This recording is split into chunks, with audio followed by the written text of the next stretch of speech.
Another Real Talk Philippines exclusive for the 10th Nation Builders and Muslim Awards here in Okada, Manila, Philippines. We're lucky to have one of the awardee for tonight's recognition. We have no less dating congressman and now proud General Michael Romero. Magandang araw. Magandang araw and salamat again for seeing me this time again. This is not your first time here in Moslem receiving an awards.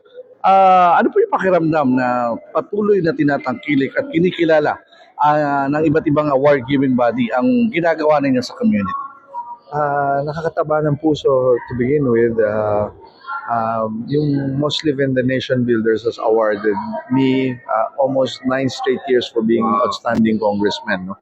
Since 2016 until 2025. Now that I'm out of Congress, I continue to do community service and now I'm given this sabi na, it's the highest, it's a grand prize, Tri-Pillar Award for Public Service, Citizen Military Leadership, and Enterprise. So lahat na ng aking ginawa as a politician, as a public servant, and sa military service, and yung aking mga businesses, no, na nabuo throughout the years. So, You're very active, especially as a reservist, no?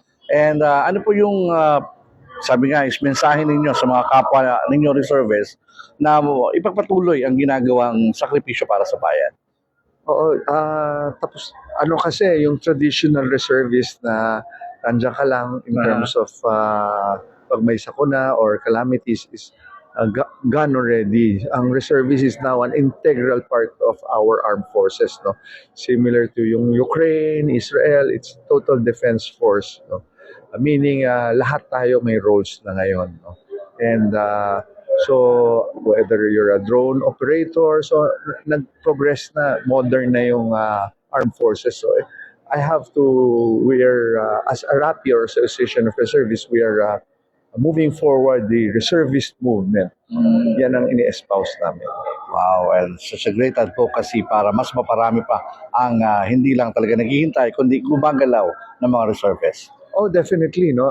Alam nyo, nung yung Israel, they were attacked. Yung component nila, there were regular force, yung parang ating AFP of 150, katulad din na natin. And they were augmented by a reservist force nila na naging 600,000 sila. In 2 days, 48 hours, they mobilized 450,000 reservists from all around the world. So sana makopya natin, no? Not just in terms of war, but in terms of kung may sakuna, may typhoon, may flood, what we call the human assistance and disaster response. Dapat mas proactive na ang mga reservists. Yes, and nakahanda sa lahat ng mangyayari. General, your message to all the awardees and also to the organizer of this event. First of all, napapasalamat ako sa organizers, Nation Builders, kila Kenneth Rosete for constantly recognizing my body of work. No? Medyo body na siya kasi not only in public service, but rather also in the military service that I'm now espousing. No? So, and I encourage many of our entrepreneurs, no, to also aspire for such awards and be very creative in gusto ko rin to encourage more SMEs sa Pilipinas, no? Yan ang lifeblood ng ating bansa. So I encourage many of our entrepreneurs also to sumali rin sa mga ganitong awards and be recognized. No? Yan lang. Thank you very much for your time, General. Maraming salamat and magandang hapon. Magandang gabi sa inyo lahat. And this has been Leo Orencia for Real Talk Philippines Exclusive. Thank you so much.